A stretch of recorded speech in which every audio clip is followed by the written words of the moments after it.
Warahmatullahi wabarakatuh. Di sini kami dari kelompok 1 akan mempresentasikan tentang teori organisasi aliran postmodern. Perkenalkan, nama saya Miftahul Hidayati Oktaviani. Perkenalkan, nama saya Felatri Indaningrum. Perkenalkan, nama saya Lisya Dwi Indarwati. Perkenalkan, nama saya Maya Dinul Asrori. Perkenalkan, nama saya Della Putri Yulia Sari. Perkenalkan, nama saya Aisyah Nur Fazri.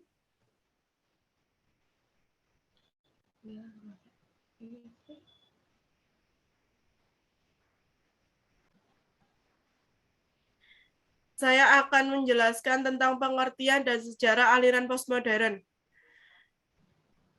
Postmodernisme secara etimologis berasal dari kata post, modern, dan isme.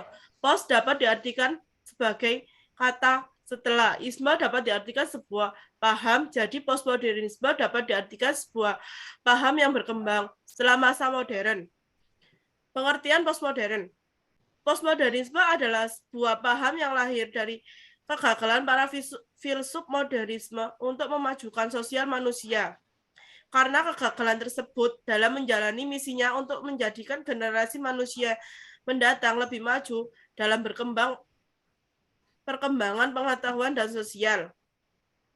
Sejarah aliran postmodernisme.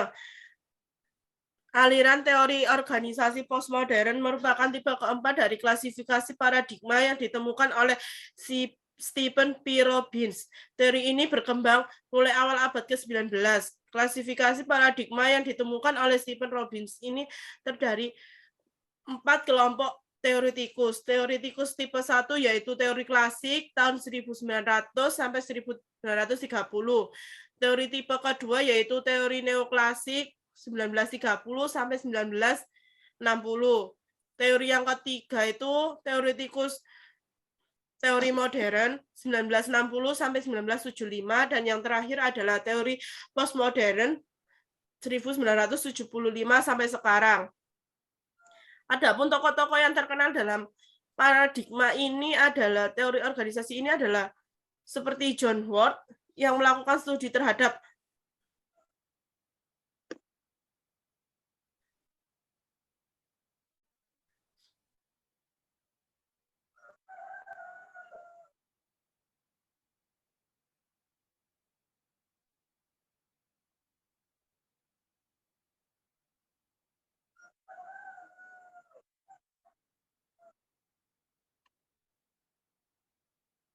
tokoh yang terkenal dalam teori organisasi postmodern beragam seperti John Ward yang melakukan studi terhadap teknologi yang mempengaruhi organisasi. Ada juga tokoh lain seperti James D. Thomson dan lain sebagainya.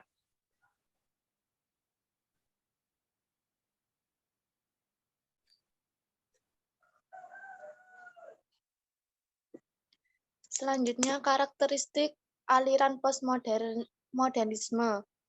Yang pertama, runtuhnya batas antara kebudayaan dan masyarakat, di mana budaya tidak lagi agung karena media massa atau media sosial sudah tidak refleksikannya dalam dunia sosial di masyarakat. Artinya, media massa atau media sosial sudah menjadi cermin realitas sosial, contohnya budaya konsumsi. Kedua, penekanan pada gaya daripada substansi. Singkatnya, yaitu bisa dijelaskan dalam budaya populer, pencitraan lebih penting daripada nilai manfaat. Yang ketiga, runtuhnya batas kebudayaan tinggi dengan budaya populer, di mana masyarakat tidak lagi bisa membedakan karya seni dengan karya populer. Yang keempat, kekacauan antara ruang dan waktu. Itu disebabkan karena adanya sebuah teknologi yang berkembang pesat di masyarakat seringkali dibuat bingung dengan konsep kekinian dan keakanan. Yang kelima, mudahnya metanaratisme.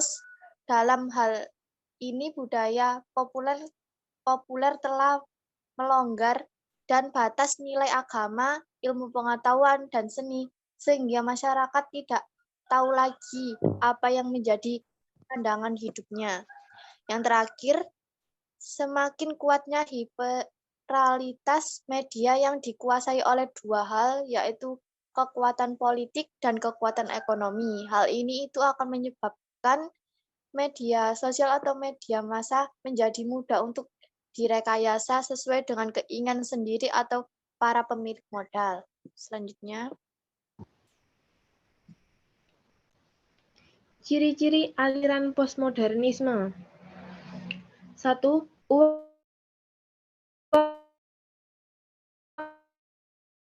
dianggap sangat penting, bukan hanya digunakan seknya. 2. Budaya yang cenderung mengeksploitasi kesenangan daripada manfaatnya. Yang ketiga, memudarnya kepercayaan pada agama yang dianutnya. 4. Meledaknya industri media massa yang menjelma sebagai Tuhan yang menentukan kebenaran. 5. Munculnya radikalisme etnis dan agama sebagai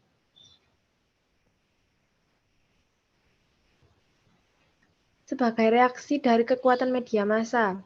6. Semakin kuatnya perkotaan sebagai pusat kebudayaan dibandingkan perdesaan yang dianggap daerah pinggiran. 7. Semakin terbukanya peluang bagi berbagai kelas sosial atau kelompok minoritas untuk mengemukakan pendapat secara lebih luas dan terbuka. 8. Bahasa yang digunakan seringkali tidak memiliki kejelasan makna sehingga terdengar ambigu. 9. Hilangnya batas antara seni dan kehidupan sehari-hari karena orang seringkali mengatasnamakan seni sebagai pembiasaan.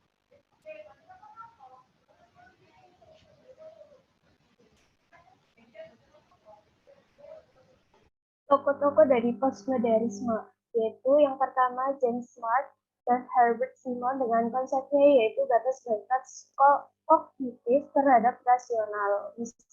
Yang kedua yaitu Jeffrey Clifford dengan konsep organisasi sebagai area politik. Yang ketiga yaitu David Alburn dengan konsepnya yaitu Representing Good Government dan Basimin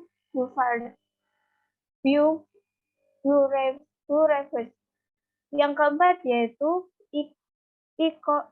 Ikujiro Nanako dengan konsepnya yaitu penciptaan pengetahuan keorganisasian atau Konowo Creation.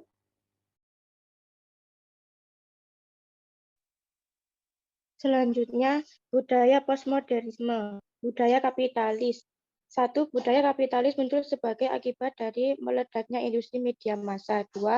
Pemilik modal lebih suka menanamkan modalnya di industri media massa karena keuntungan lebih menggiurkan, seperti menjadi sponsor atau partnership. 3. Adanya monopoli pemilik modal sebagai penentu keberlangsungan konten media massa. Keempat, iklan menjadi lahan eksklusif bagi pemilik modal karena media massa akan selalu bergantung pada hal tersebut. Kelima, semakin kuatnya perkotaan sebagai pusat kebudayaan dibandingkan pedesaan yang dianggap daerah pinggiran. Keenam, semakin terbukanya peluang bagi kelas sosial atau kelompok minoritas untuk mengemukakan pendapat secara lebih bebas dan terbuka.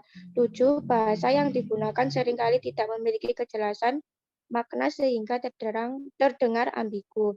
Yang terakhir, hilangnya batas antar seni dan kehidupan sehari-hari karena orang seringkali mengatasnamakan seni sebagai pembiasaan.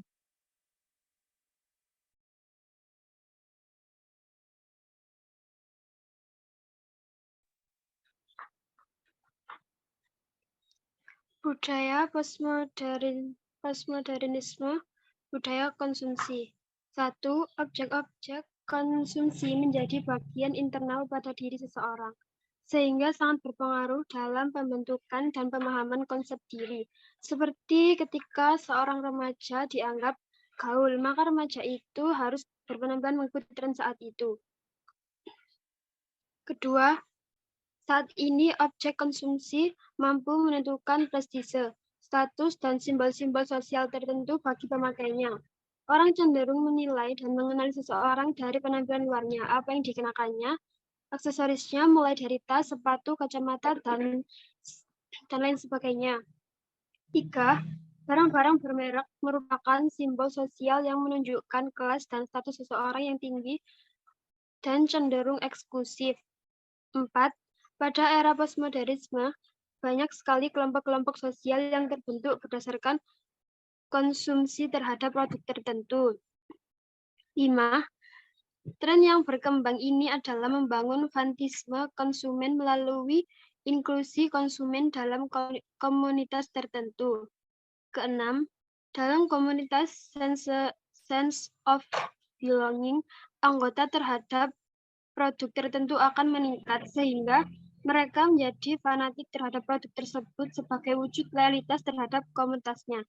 Yang terakhir, tidak sampai di situ. Saat ini, hampir setiap produk yang dipasarkan sudah memiliki komunitas tersendiri, sehingga para produsen bisa mengikuti tren pasar.